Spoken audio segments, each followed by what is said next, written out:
Olá, seja muito bem-vindo a mais uma edição do programa Por Dentro da Pós. Esse programa que é uma realização dos cursos de pós-graduação no Centro Universitário Internacional Uninter, em parceria com a TV Profissão. Eu sou o Emerson, sou professor dos cursos de pós-graduação da área esportiva, na área de educação física e esporte. E você que é nosso público, seja da educação física, você que não é da educação física, mas que gosta de um bom bate-papo, seja muito bem-vindo, porque o programa de hoje é com uma pessoa muito especial e que tem muito a oferecer sobre não só esporte, mas é, uma experiência de vida aí que condiz com todos os públicos. Professor Ramon Lima, seja muito bem-vindo ao programa e, primeiramente, obrigado aí por aceitar o nosso convite e já de antemão falar um pouquinho sobre a sua história ao público que está assistindo. Obrigado, Emerson, pelo convite. Mais uma oportunidade para divulgar, né, as causas da doação de órgãos, e falar sobre esporte e transformação de vida. Exatamente.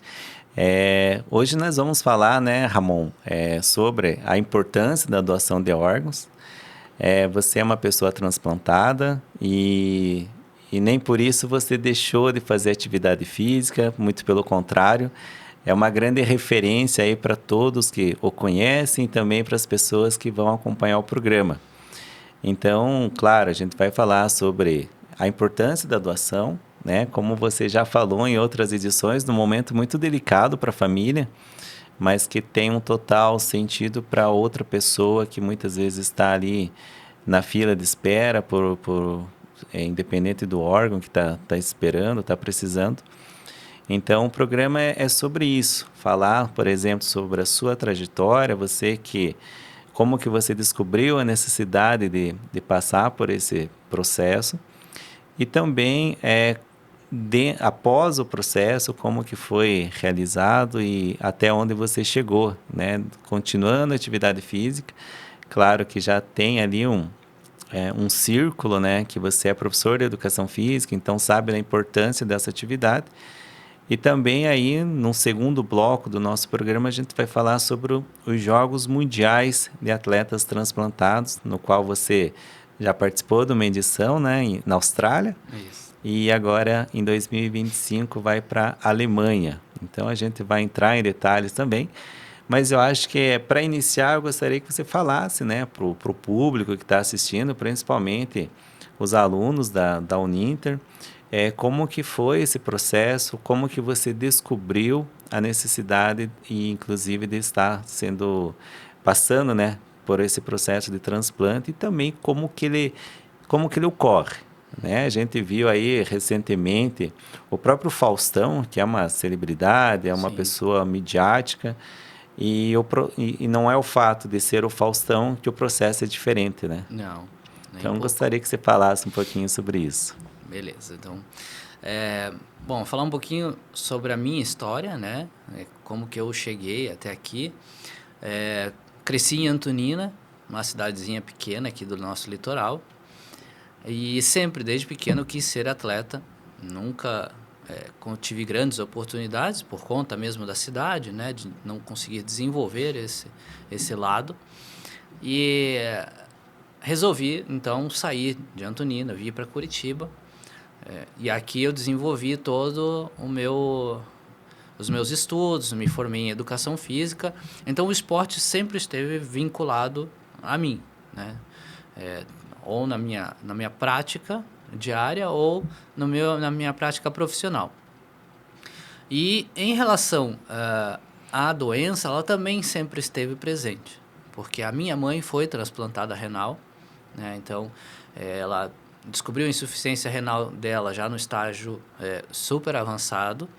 Ela estava grávida, então teve pressão alta e foram diagnosticar e o problema era um problema renal, né? E aí, a partir dali, ela fez um processo de hemodiálise e logo depois veio o transplante em que o meu tio foi doador para ela, né? Mas se a gente for buscar na família, a gente tem outras pessoas que já tiveram alguma situação de doença renal. Então, no meu caso, eu tenho uma parcela genética sobre essa doença, né? Mas mesmo assim, a gente vive numa sociedade em que a gente está acostumado, infelizmente, a não procurar fazer exames periódicos. Né? A gente não costuma fazer. Né? Essa que é a realidade, principalmente nós homens. Né? Então, a gente relaxa. Né? E eu não fugi à regra e não fazia exames. E sempre fui ativo, sempre pratiquei esporte.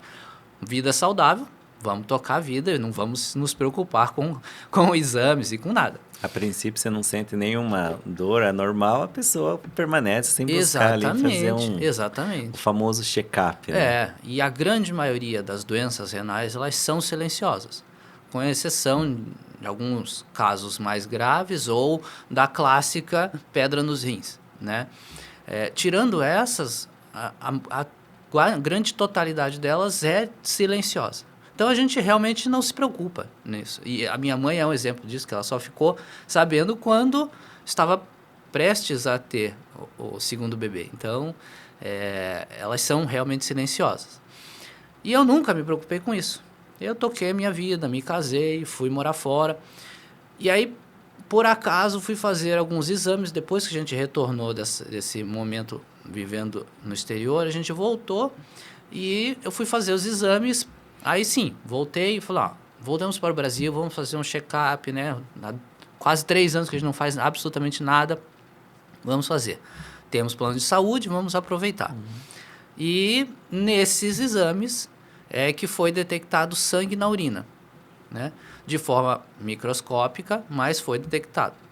A partir dali surgiu essa necessidade de acompanhamento. Então já fomos buscar um nefrologista que indicou, olha, realmente tem uma doença, esse volume de proteína que está sendo expelido não é o natural, né? Então a gente precisa fazer um acompanhamento. A partir dali eu comecei o tratamento conservador, que a gente chama, que é um tratamento à base de remédios, né? Corticoides e alguns imunossupressores para restringir o fluxo sanguíneo no rim, né? E a pressão arterial no rim, para que ele consiga trabalhar com mais tranquilidade. E detectar qual é exatamente a doença que estava acontecendo. Né? Então, no meu caso, é uma GESFL, a sigla, que é glomerulosclerose segmentar e focal. O que ela faz? Ela afeta os glomérulos que estão dentro dos rins, que são as células filtrantes, na verdade. Então, o sangue entra pela parte superior, passa por todos esses glomérulos e sai filtrado. O que foi filtrado ou vai ser excretado ou vai ser absorvido. Né? E essa doença combate esses glomérulos. Então, alguns deles morrem antes do que deveria, outros vão envelhecendo, então a função deles começa a ser danificada, e aí isso vai atacando a todos os glomérulos. Né? A projeção dessa doença, ela depende muito do quanto a gente vai cuidar do nosso corpo e da função renal. Então, no meu caso, o que trazia a doença eram as proteínas. Então, eu tive que fazer uma restrição de proteína naquela época. Né? Então, era, em média, 100 gramas de proteína de animal por dia. Eu não podia comer embutidos, linguiças, esses presuntos, salames, essas coisas eram praticamente cortadas. E fazer a ingesta dos outros alimentos normalmente, né? E então, eu acompanhando com medicação e com uma parte nutricional, eu consegui manter com o tratamento conservador por praticamente 10 anos. Né? Eu consegui manter por bastante tempo. Né? Mas por quê? Porque eu descobri cedo. Né? Então, essa é a importância dos exames periódicos. Né? Quando a gente descobre muito tarde, a gente não tem esse prazo. Né? A partir desses 10 anos, sim, a função renal já estava mais deteriorada. E aí, eu, juntamente com o meu médico, achamos melhor. Eu falei, não, vamos fazer então uma diálise. Eu optei em fazer pela diálise peritoneal, que é um outro método de diálise, de filtragem, né? Para daí já inserir o nome na lista de transplante. Né? E aí eu fiquei nessa lista durante 1 ano e meio, até que surgiu um órgão compatível, né? E eu pude fazer o transplante. Hoje eu sou transplantado já há 5 anos e tudo a função normal, assim, a princípio dentro da normalidade de um órgão transplantado, né? Lembrando que transplante não é cura, né? Então, no meu caso, a doença ela não saiu do meu corpo, ela em algum momento ela pode retornar. Então, sempre todo transplante ele é um tratamento. Então, a gente nunca considera ele como o último recurso ou o recurso final, né? Ele é mais um recurso para tratar aquela doença. E hoje eu estou dentro da função de um transplantado bem. Pratico esporte, trabalho, cuido das minhas filhas e tudo bem. Sobre esse fato ali, eu acho que desperta muita curiosidade, inclusive nas pessoas que não sabem como que funciona esse processo de transplante, né? Você falou que ficou 1 ano e meio na fila, né? Todo esse processo é feito pelo SUS no Brasil, né? Vamos pegar exemplo do Brasil, depois você até traz o exemplo do Brasil e de outros países, a diferença da pessoa doadora ou não, né? Que, por exemplo, uma pessoa aqui no Brasil, ela deve, por exemplo, notificar a família, né? Caso venha acontecer alguma situação aí e eu possa ser um doador de órgãos, então eu quero ser um doador. Já em outro país é o inverso, né? As pessoas, dependendo do país também, né? Todos são doadores, até que ela, digamos, notifique a família que ela não quer ser doadora, né? Isso, isso. Aqui no Brasil, a gente não fala, normalmente a gente não diz que é uma fila, porque fila pressupõe um depois do outro, né? A gente diz que é uma lista, e essa lista ela sofre mutações ao longo do tempo. Por que isso? Porque a gente tem que chamar a atenção bastante é que todo órgão transplantado ele depende de diversos fatores, né?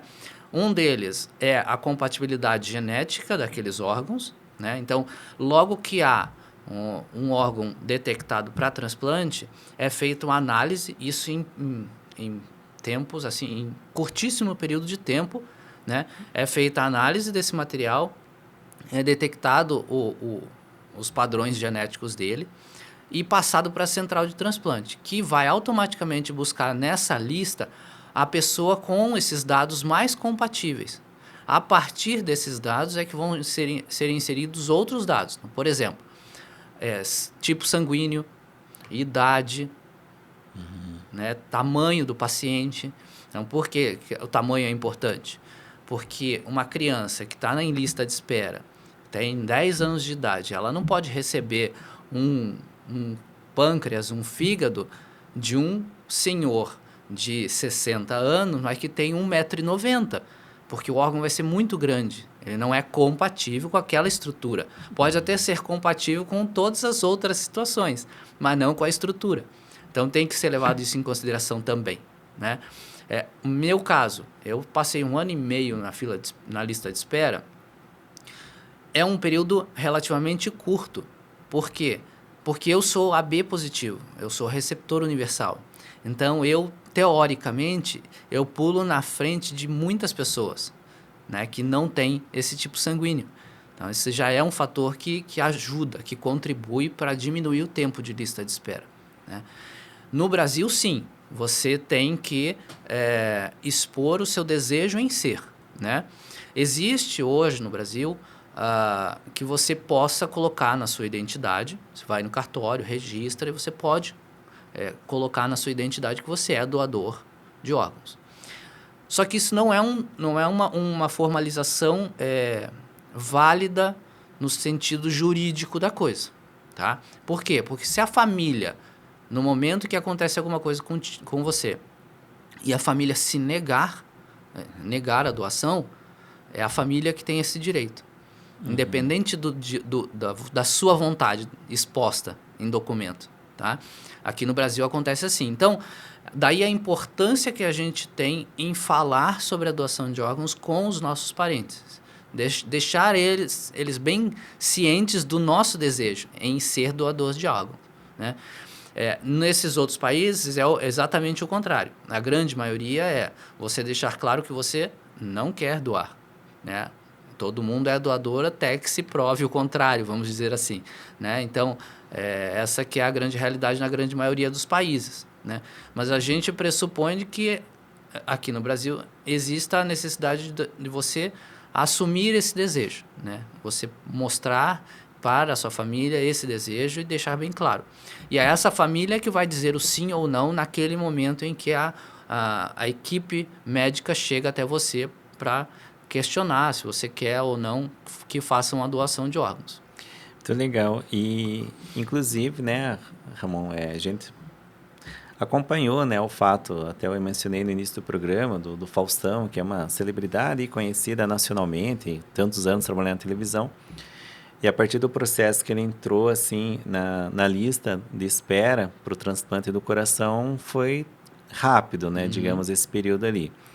E como você bem explicou, tem uma série de fatores que leva, né, a pessoa, por exemplo, ser compatível ou não com um doador, inclusive com a região que ela mora, né? Por exemplo, aqui pegando região sul do Brasil, estado do Paraná, município de Curitiba, aparece um doador compatível. Como que é esse processo, por exemplo, quanto tempo assim que tem para levar o órgão até a possibilidade de fazer o transplante, até para que as pessoas entendam melhor sobre esse processo, né?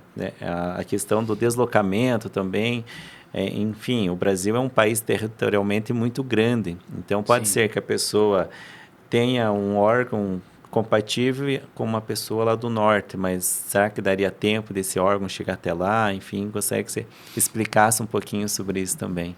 Tá. Além de todos esses fatores que a gente conversou, existe também a questão da equipe médica, né? Então, e do estado ser um estado transplantador ou não. Então, se a gente pegar um estado lá do norte, nordeste, que tem menos, vamos dizer assim, menos capacidade de transplantar, mas por que ele tem menos capacidade de transplantar? Porque talvez ele tenha menos hospitais, talvez tenha menos equipes transplantadoras, porque não é só ter o médico para transplantar, é toda uma equipe que trabalha nisso, que sabe mexer com isso, né? E essa equipe é que se desloca para fazer o transplante.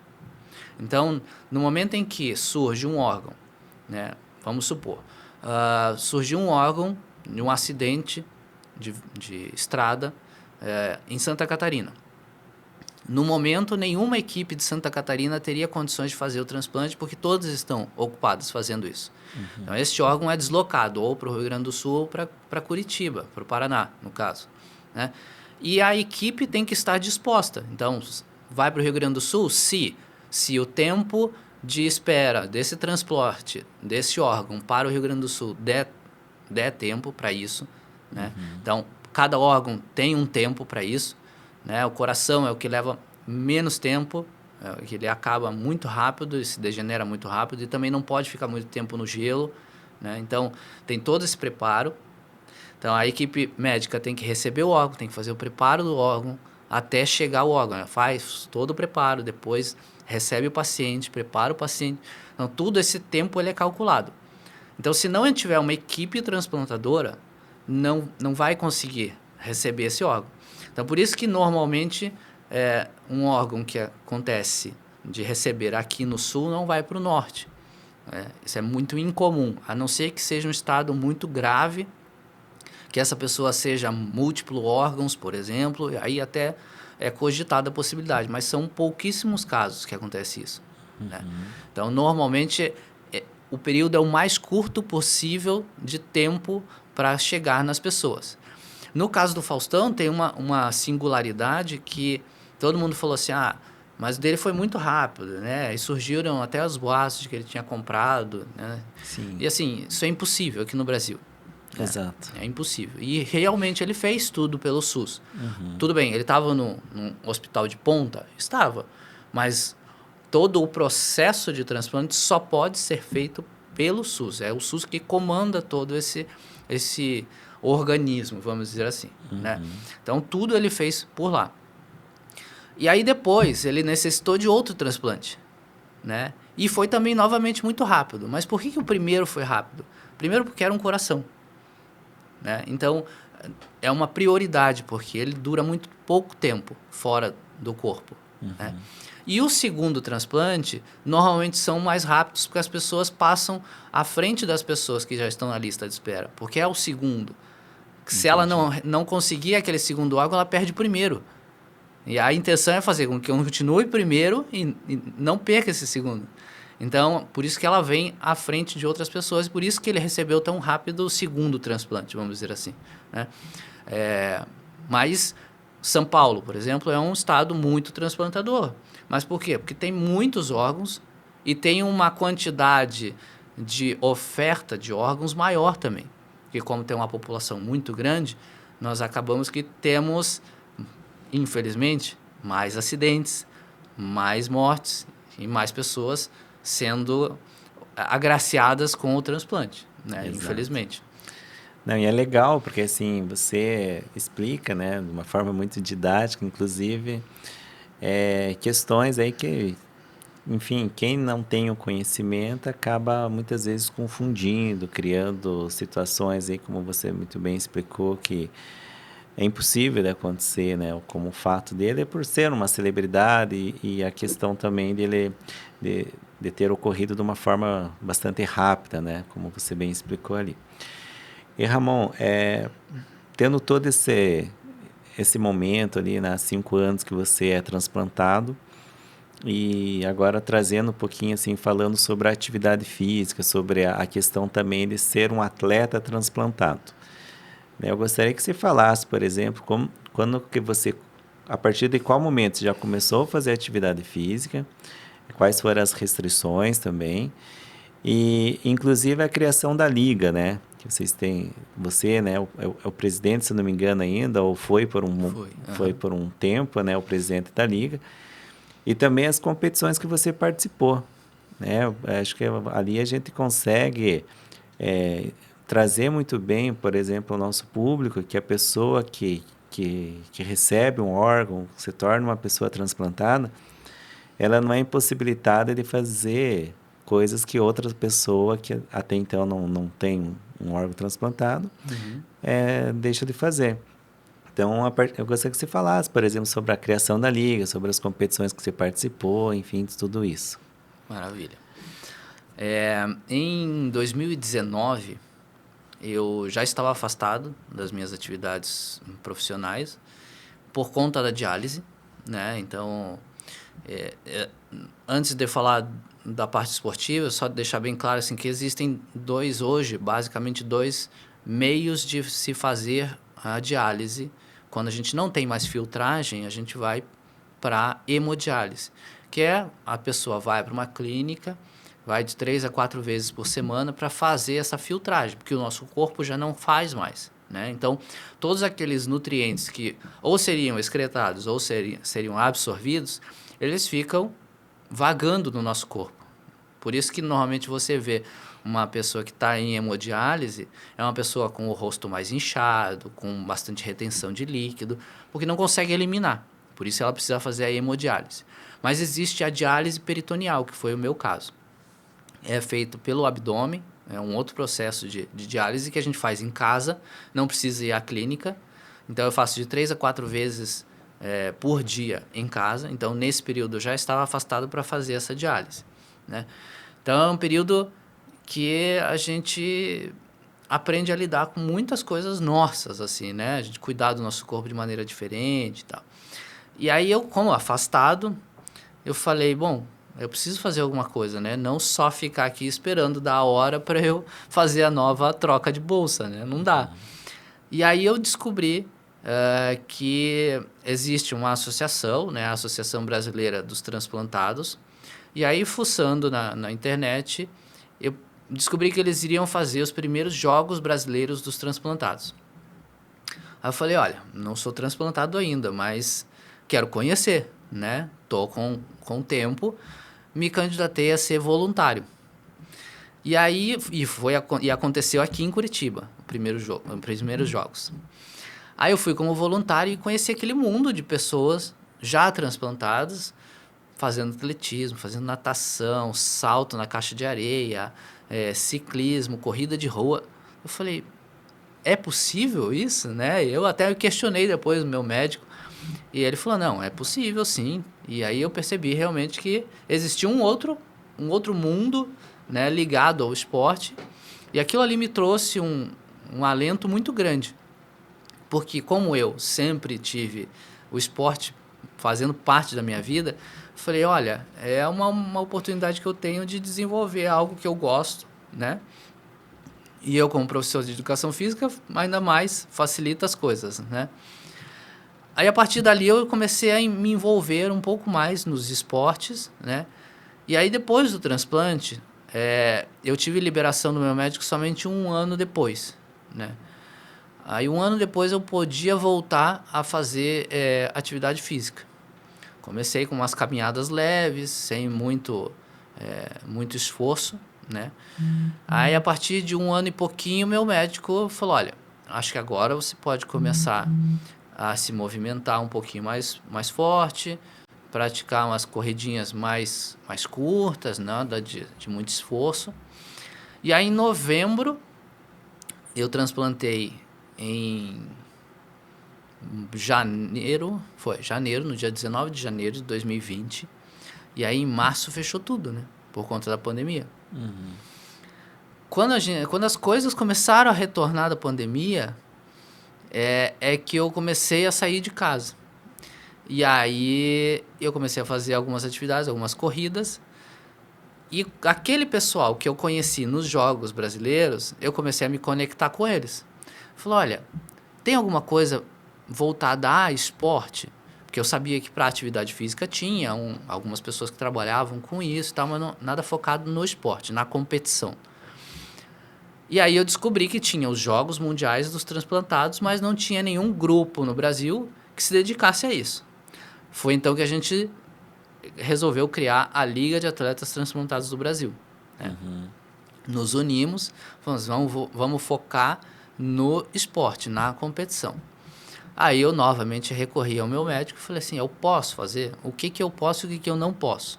Né? Ele falou, olha, basicamente você pode tudo desde que não tenha impacto direto, né? Então, por exemplo, eu não posso jogar basquete, não posso jogar futebol, porque corre o risco, pode não acontecer, mas corre o risco de levar uma pancada no abdômen e aí o órgão transplantado, que depois de transplantado ele fica na frente, né? É implantado aqui na frente do abdômen. Levar uma pancada e você perdeu o órgão, então a gente não pode correr esse risco. Então, alguns esportes de luta, então, estão fora. Mas corrida você pode, ciclismo, natação, pode. Posso maratona? Eu perguntei dele. Não pode maratona, porque é um desgaste físico muito grande. Eu, particularmente, meu médico falou, não vou autorizar. Falei, tudo bem. E aí comecei a treinar, né? Então, o esporte se transformou no meu foco, assim, né? Trabalho, casa e esporte tem sido o meu ritmo de vida, né? Mas eu queria chamar a atenção pro quanto de profissionais de educação física que falta nesse mercado. Né? A gente está falando de uma população só da Liga, que corresponde ao Brasil inteiro, mais de 100 pessoas. Né? Se a gente pegar um professor de educação física que consiga fazer personal dessas pessoas, ele consegue atender 30, 40 pessoas. Né? Então, a gente precisa de profissionais para atender esse público também. E falta bastante. Falta gente que queira trabalhar com esse público de maneira efetiva, que tenha esse olhar cuidadoso para esse público. Existem restrições? Existem restrições. A gente diz que não somos atletas de ponta e nem somos atletas amadores, vamos dizer assim. Por quê? A gente não consegue ser um atleta de ponta porque a gente toma diversos imunossupressores que afetam, teoricamente, o nosso rendimento. Né? Mas a gente também não é amador porque a gente treina bastante. Né? Então, mas a gente precisa de suporte que a gente realmente não encontra. Pessoas que entendam, olha, ele toma esse medicamento afeta tal coisa, então vamos trabalhar nesse viés de treinamento, sabe? A gente precisa desse profissional. Talvez essa oportunidade de a gente estar aqui falando cative esses profissionais para essa área, né? Que é uma falta que a gente tem. Inclusive dentro dos próprios hospitais, aquele profissional que vai lá, não só a fisioterapia, mas o profissional de educação física vai lá dentro do hospital, vai fazer um exercício com a pessoa que está lá internada, também falta. Temos pouquíssimos hospitais que têm essa equipe multidisciplinar e ter um profissional de educação física lá dentro. A gente tem que se inserir também. Perfeito. Né? E o esporte veio dessa maneira, né? E aí, a partir dali, eu falei, eu não quero sair mais daqui, não quero mais fugir disso, né? E aí, eu descobri o Mundial, falei, agora é foco total no Mundial. E fui me inserindo no esporte que eu mais gosto, que é a corrida de rua, né? Sem deixar de lado o atletismo de pista, né? E aí fui para o Mundial em 2023 na Austrália. Participei dos 5 quilômetros, do lançamento do dardo, dos 1.500 metros, 800 e salto em distância. E aí trouxe 2 medalhas de bronze, uma no 1.500 e uma no 800. Fiquei em 4º lugar na corrida de 5 quilômetros. E aqui no Brasil, a gente também não tem um órgão que rege isso tudo, ou competições que fazem foco nisso, né? Provavelmente esse ano nós teremos mais uma edição dos Jogos Brasileiros Transplantados, inclusive acho que vai ser aqui em Curitiba de novo, tá? E aqui nós temos, desde o ano passado, o único circuito de corridas de rua, que é da 360, que é uma empresa, que promove e que tem uma categoria de transplantado, né? Então, até o ano passado só eu corria, né? Aí esse ano já apareceu, então esse ano já temos 5 pessoas, entre homens e mulheres, então a coisa está crescendo, as pessoas estão percebendo que existe, Sim. Né? Então é realmente um trabalhinho de formiga, né? E esse ano novamente eu vou para o Mundial, né? Vai ser em agosto na Alemanha.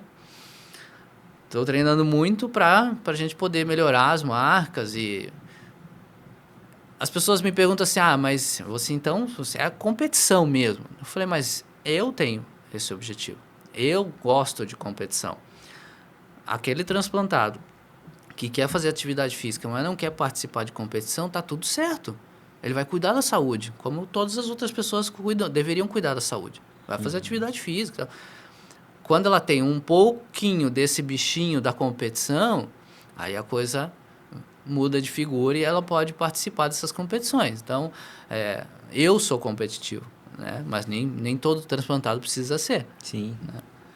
E é interessante porque eu lembro de você dando uma entrevista na Rádio Transamérica, enfim, o programa esportivo que tem no meio-dia, e eu ouvindo no carro, né? Você participando do programa. E aí um dos comentários foi justamente esse, de uma pessoa que também era transplantada e não sabia que existiam os jogos. E a partir daquele momento, enfim, ele prestou depoimento que ia buscar a liga de vocês e tal para começar a competir. Eu acho que esse trabalho é importante também, né? Divulgação, porque como você falou, nem todo mundo que é transplantado precisa ser um atleta. Mas existe a possibilidade, né? Como é o seu exemplo ali. E a partir desse momento que você era o primeiro atleta transplantado a participar do circuito de corrida, hoje já são 5.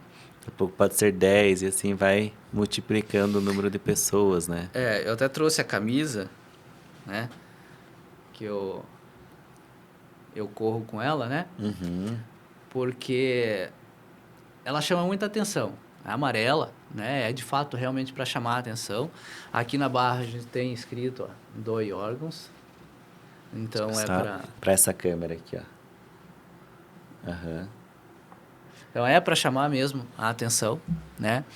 E aí ao final das corridas, isso acontece bastante. Eu nunca corro com a camisa da própria corrida, né?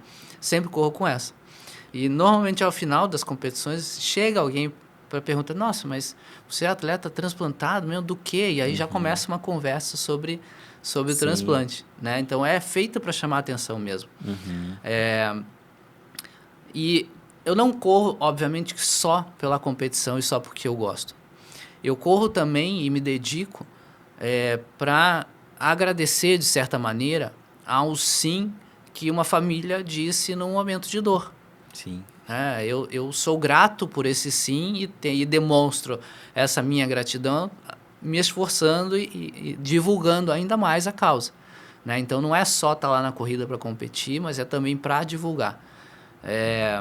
Eu digo sempre que a doação de órgãos, esse sim dessa família, no momento de dor, ele passa por duas situações. Ela é um momento de empatia e um momento de amor. Né? Amor por aquela pessoa que você está perdendo, né? Mas que, de certa maneira, você tem que olhar que ela vai continuar estando viva em outras pessoas, podendo salvar até 8 pessoas. Né? E o momento de empatia que é esse, que você pensa naquele próximo que está precisando, que está passando por um momento de extrema dificuldade, de um momento em que não mexe somente com a pessoa que está em lista de espera, mas mexe com a família inteira, né? Porque eu tenho que dizer que a minha filha, minha esposa, todos eles vivenciaram isso e sofreram junto, né? Então, é um momento de amor, um momento de empatia, e a gente, enquanto estando vivo, óbvio, a gente pode sofrer um acidente em qualquer momento. Então, a gente tem que deixar muito bem claro para a nossa família o que a gente quer. Falar sobre esse assunto não é falar sobre morte, é falar sobre continuidade da vida, né? Então, eu expor isso, deixar claro para minha família, eu também estou tirando esse peso dessa responsabilidade da minha família, caso aconteça alguma coisa, de tomar essa decisão no momento de dor, né? Eu já expus, olha, é isso que eu quero ser doador de órgãos. Quando chegar, e se chegar, né, por acaso chegar, a sua família já vai estar mais tranquila, porque ela sabia da sua decisão. Então, é um conjunto, né? Um conjunto de decisões que vão beneficiar diversas pessoas. Legal, Ramon. O bate-papo é muito legal, né? Porque traz aí depoimento e quanto conhecimento, a gente que está aqui aprendendo com você, as pessoas de casa, enfim. E infelizmente a gente está chegando já ao final do programa. Então, assim, agradecer imensamente aí a tua disponibilidade em vir compartilhar conosco a tua experiência e com certeza aí motivando as pessoas a refletir mais sobre a importância de doação de órgãos e também alguns nichos, inclusive de mercado, inclusive que você deixa, né, exposto à necessidade de profissionais se especializar nessa área da prescrição de exercício para esse público. Então, gostaria muito de agradecer e desejar aí sucesso no Mundial aí dos Jogos, que vai ser na Alemanha. Quando é que vai ser, Ramon? É possível as pessoas acompanhar? Como que elas podem verificar, por exemplo, além de você, outros atletas brasileiros irão participar? Enfim, de uma forma bem rápida aí, só para falar desse Mundial.